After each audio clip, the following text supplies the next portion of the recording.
second chances. This is a notion that is as elusive as finding a needle in a haystack.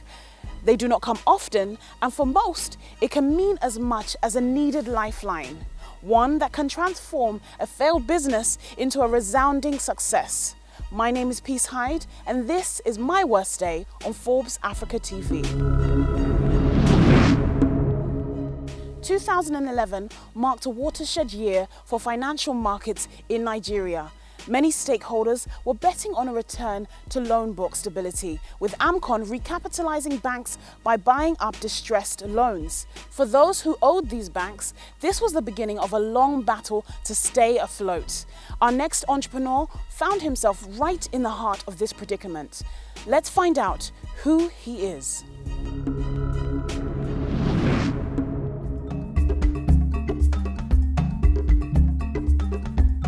Femi Otedola is a Nigerian businessman, entrepreneur and philanthropist with an estimated net worth of $1.11 billion according to Forbes.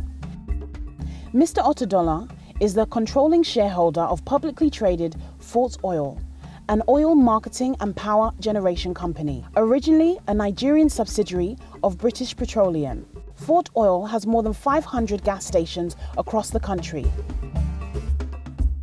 Mr. Otedola was the largest private investor of the Nigerian banking industry, as well as founder of FO Properties, which was one of the largest real estate companies in Nigeria.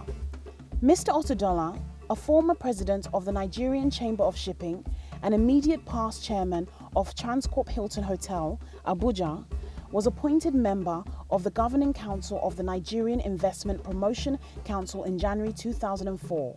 And in December of the same year, he was appointed a member of the committee saddled with the task of fostering business relationship between the Nigerian and South African private sectors.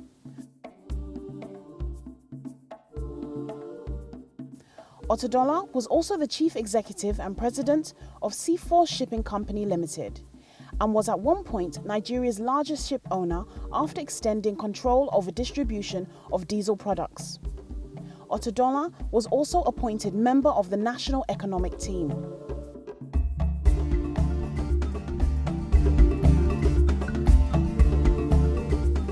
Femi Otedola is also well known for his philanthropic work and has made several donations to the Michael Otedola University Scholarship Scheme, which was established in 1985 to give underprivileged students in Lagos State access to higher education.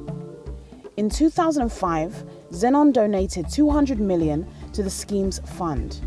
Since its inception, the scheme has benefited approximately 1,000 students. In conjunction with the Lagos State government, Mr. Otedola has further donated 1 billion naira in scholarship funds for students. In 2005, Otedola made a 300 million naira personal donation to the completion of the National Ecumenical Center, Nigeria's primary place of Christian worship in Abuja.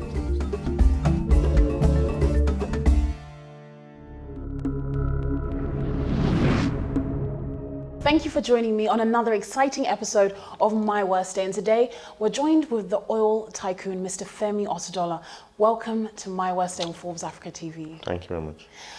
Now let's begin by finding out more about the man behind the success story. Who is Femi Otedola? Thank you very much. Femi Otedola is a guy that has come to this world without knowing how he came into the world, and a guy that believes that you don't compete with destiny. Wow, okay. It's a very interesting introduction. Absolutely. Well, you began your career maintaining your family's printing business. What was that experience like for you? Quite interesting. When I was young, 6 years old, that was when I set up my first company. I had the entrepreneurial spirit in me, and I remember very well, vividly, that my father then used to work for Mogul, and when he had his friends coming into the house, and I will do the manicure and pedicure, and they'll pay me. I write a receipt for them. Right. When I was 6 years old. And when I was 9 years old, I told my father to buy me a briefcase, which he did. And I took to school, and all my schoolmates used to laugh at me. I had this briefcase, and they used to laugh at me. Why would they laugh at you? What did Everybody you had do a with the bag, briefcase? and I had a briefcase. One of my father's old briefcases. So talk to us about your early years in the oil business and Zenon. Why did you decide to go into the oil industry when your family have such a heavy political background? No, I think going into the oil business, it's kind of spiritual. Right? Nothing to do with me. I just follow my chart in life, what God has destined my life to be. And my wife and I, we used to lounge. Then I made some money, savings, and I used to keep the Nigerian banks were paying 35% in interest. And I said to myself, it doesn't make sense to take any risk to set up a business. I'll keep the money in banks and live off the interest. So it didn't make sense to me anymore. So she set up the business in the morning. She said, darling, I'm going to work. She will leave for work. Then my kids were in school, and someday, or one day, my daughter went to school, and they asked her, what does your father do? Oh, my father sleeps in the morning. I said, what? She came with me, Papa. They asked me in school, what does my father do? I said, my father sleeps. So I said, no, it's time for me to set up a business. Because I also believe that my gift, because everybody has a gift, the blessing is to discover your gift. Right. So, of course, I discovered my gift was in business. I knew that. So I now said to myself that what's the direction in business? So I didn't know what to do. I left it at that. So after my daughter told me that, Papa, in school, they were saying that, what does your papa do? My papa sleeps. I said, no. I need to do something. And of course, considering that my wife always came in the morning and said, darling, I'm going to work at 7 a.m. She had set up the dry cleaning business, which I had obliged her giving her a loan. Then Nigeria there was no power. The entire country was on diesel, which we call in the oil industry, we call gas oil. So then the previous government, I had a lot of friends in government, and they used to sell a lot of gas oil to me, which I used to power my house.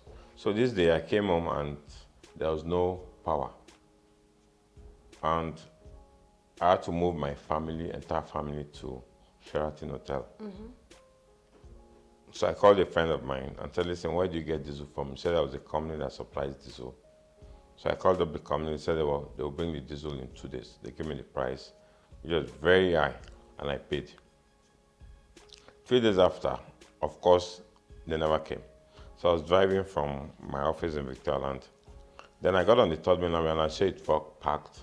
And I saw the name of the company and I parked behind it. And I said, listen, I paid you guys money for gas oil. When I supply my gas oil, I said, well, in 2 days they'll do it. Fine. I went back home. Of course, I'd kept my family in the town. So when I got home, 2 days after, I was descending the stairs and I saw this truck from the glass. The first house I built. I saw this truck, dirty truck, broken down in my compound. I just built the house and I'm like, come on, this truck, old truck, spoiling my beautiful floor. So I called my security guy. I said, listen, we need to move this truck out. So we moved the truck out and I put old newspapers on the floor. So the truck came back in, parked. There was a pipe from the truck to my tank, discharging the diesel. So I said to myself, come on, I could do this business. Then, of course, I told Ellen the story of my wife and stuff. And I said, I could do this business, clean it up. So the truck went out, drove out, put the papers on the floor. The truck came in discharge. Then I went to the tank, I looked at it. The truck actually had a meter. It was meant to pump 2,000 liters into the tank. So the truck left. We paid the driver, I left. So now I said to myself, I could do this business. So the following day, I got to my office. I called my manager to call the manager of that trucking business. So the guy came to see me. And I said, listen, you know, your business looks interesting. Why don't you come and work for me? Of course, I'm a very unassuming person. And the guy said, no, I'm sorry. That was it. So I started making inquiries, intelligence about the business. Eventually, I found out that a lot of people buy diesel for their homes. So what I now did was I bought a second-hand, not a truck now, a pickup. So I called on my friends and I said, listen, I could supply you guys diesel. So I put the drum on the diesel, sit in front with the driver, and I was delivering diesel to all my friends. Yourself, you did And that. they were all, of course, and they were all laughing at me. When we get to the club at night, they say, oh, come on, get out. Where's your pickup? Where's your diesel pickup? You know, are you selling diesel to this club? You know, and so on. Right. And then you went on, obviously, to build a massive empire. But I must ask, in that journey from driving around in a pickup truck to now what you have built, what has been your worst day in business?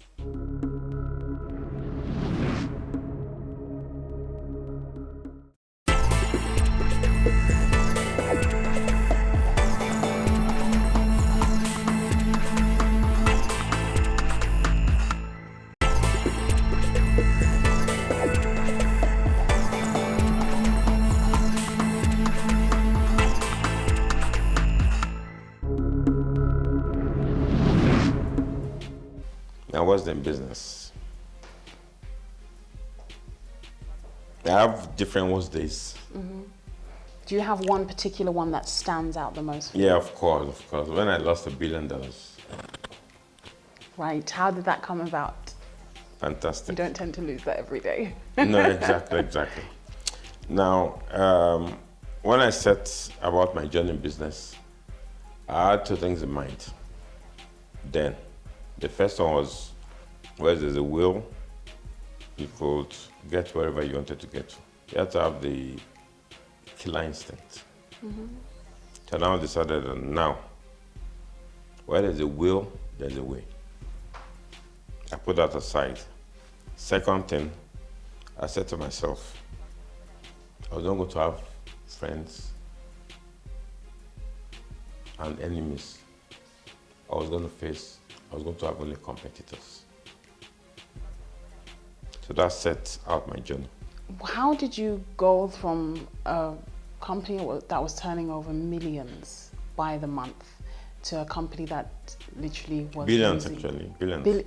billions? Yes, every month. How did you go from that, though, to actually losing that much? What was the process? What happened? What went wrong? Oh, and Frank. You know, I told you earlier that you can't compete with destiny. Yes. So what's my destiny? To make billions every month and also lose billions. Because God prepares you for a long journey, Yes. which of course you are not in control of. Experience is always the best teacher. Okay, well now I'll tell you, coming back to your question, why I lost billions. Now, I didn't have a structure. The banks, I also put the blame to the banks, on the doorstep of the banks. All they were interested in was the profit. They were not interested in sustainability of the business. They were short-sighted. So all they were doing was throwing money at me. So they never advised me that, listen, you start up a business and God blesses the business from selling diesel in drums, 200 liters, to selling 400,000 tons a month. I probably had about 93% of the business on my fingertips. More or less, I had a monopoly of that business. So, in 2008, the oil prices collapsed. I had over 1 million tons of diesel on the ICs, and the price dropped from $146 to $34. That was one leg of it. Then, of course, the currency was devalued. I had a lot of dollar exposure. So that was I lost money. Now, during this time, you had the biggest debt with Ancom. approximately $1.2 billion. What was going through your mind when you realized you've accumulated that much debt? No, well, I had two options. Either to commit suicide, because the richest man in Germany then did commit suicide. Did you consider it yourself? Well, no. I just knew it was a phase I had to go through. Okay. You know, you say God prepares you for greater things. So I just knew it was the phase I had to go through. Right. And of course, experience is the best teacher, so I had to learn my lessons. So I had two options, commit suicide or weather the storm. And I decided to weather the storm. Now, I took the bitter pill. in the face of all of that loss, just to put it into context, we lost about approximately $480 million when the oil prices crashed. Now that's $1.2 billion. More. Well, with interest. Right, and then that also added on 258 million through Naira devaluation. And then that was further compounded by $320 million due to You interest. seem to have your facts right. And then another 160 So million. in total, I lost $1.2 billion. Yes. Now, I mean, that looks like money's going from every angle. How did you manage to recover it and actually sustain your business? No. After I lost the money, something that struck me was, listen, I had to, my father has always been one of my role models in life and my mentor. And the first thing was I had to protect his name. Mm-hmm. He had a policy, honesty was the best policy. So I had to protect that name. And of course, the integrity. So, what options did I have? Like I said earlier, suicide or weather the storm. And I decided to weather the storm. I now looked at the entire scenario. Of course, I put a blame on the banks for not advising me to have a proper structure when the money was rolling in. So I looked at the numbers, and of course, then, like it happened in America, the president of America did bail out a lot of companies. So the government set up AMCON. So my debt was about $1.2 billion. Mm-hmm. So the banks also had to take a haircut. Yes. Of course, good for them for their carelessness and greed. So they took the haircut. So they sold the debt to AMCON for, I think, about $800 million. So they took the shave of about $400 million. So I was left with the debt of $400 million. So I sat with AMCON and said, listen, AMCON did offer me restructuring. And I insisted, no. I didn't want the restructuring. I wanted to pay the debts and move on and start my life again. So they got reputable firms to value my assets. And then I think I had about 100 and, okay, let me just, in the context of properties, in measure it in flats, I think we had about 184 flats, which I gave up. I was the largest investor in Nigeria in the banking sector, which I gave up. So you gave up a lot of shares in banks? Yes. Oh, okay. Yes, the major banks in Nigeria. In fact, I remember vividly that the central bank governor then did call me and say, what's the strategy? You have all these shares in all these banks. Then, of course, Africa Finance Corporation was a major shareholder. I was the chairman of Transcorp Hilton. I was the second largest shareholder in Mogul, Oil Nigeria Limited, second largest shareholder in Chevron Texaco, Visa Phone, several companies. So I gave up everything. They valued everything, and I decided to give up everything. So by the time you literally relinquished all of that that you had accumulated, what was you left with? I was left with my house in Ikoyi, my house in Abuja, my office on Walter Carrington, and my 37% stake in African Petroleum.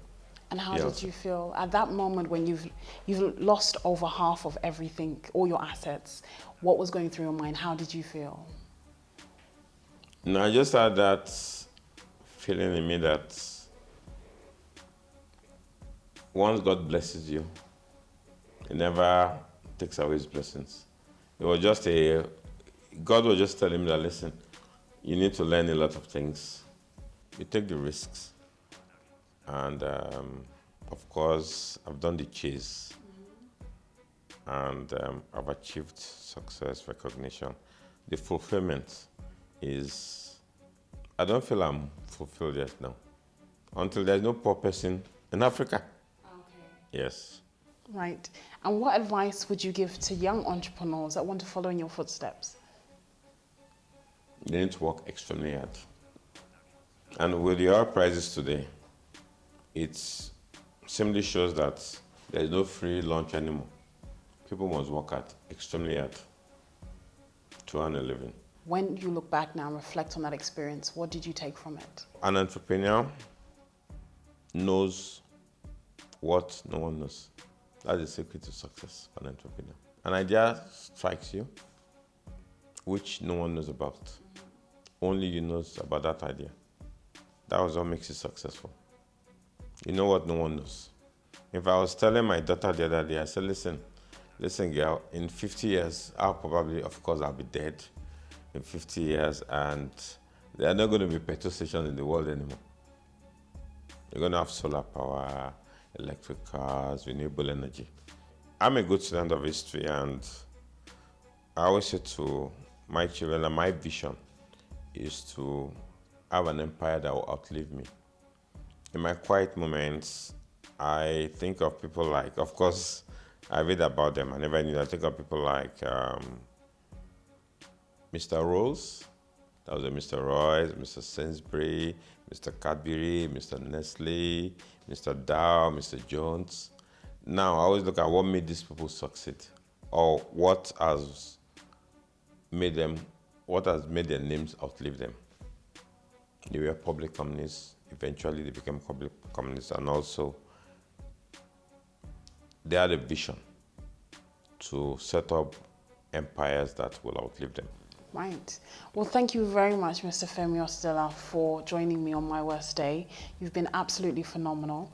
You've heard what our oil magnate has to say about his experiences. Now let's find out from his closest friends what they have to say about this exceptional man. My name is Chris Adeyemi. I'm an independent director of Forte Oil PLC. My name is Akin Femiwa, and I'm the group CEO of Forte Oil PLC, Nigeria's foremost integrated energy solutions provider. I'll say Mr. Otedola is the chairman of Forte Oil PLC, and I'll first of all describe him as my leader. Femi Otedola is my dad, and he's an incredibly great. I find him very witty. Strong individual. He's a perfectionist. He's driven, he's hardworking. And resilient entrepreneur of New Nigeria. I consider him as somebody who is very, very visionary and has an uncanny ability to identify business opportunities from a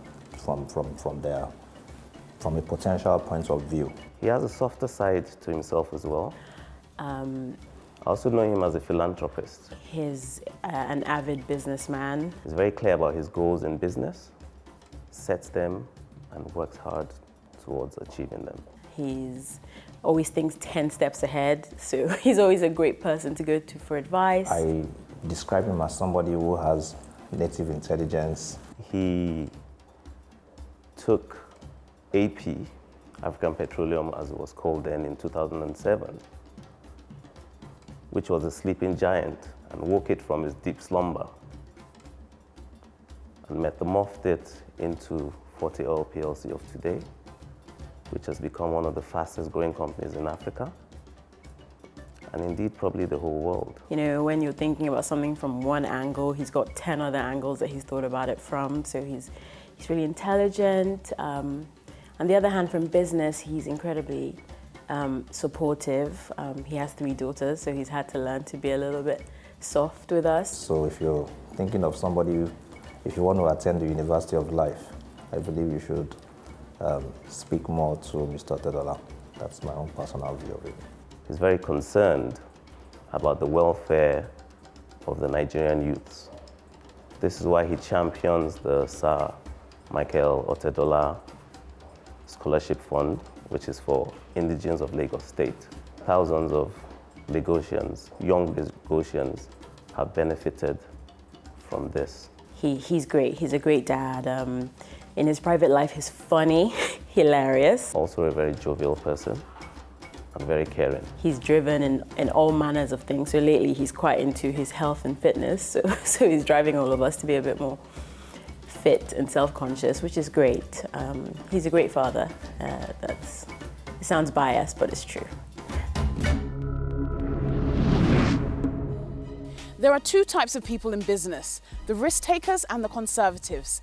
The risk takers bet everything they have on an industry and set predefined qualification criteria to ascertain the most profitable venture. Then they jump all in, not knowing whether it will pay off or not. The other does the complete opposite. But the question is, which type of entrepreneur are you? And which will bring you to your worst day in business? My name is Peace Hyde, and this is my worst day on Forbes Africa TV.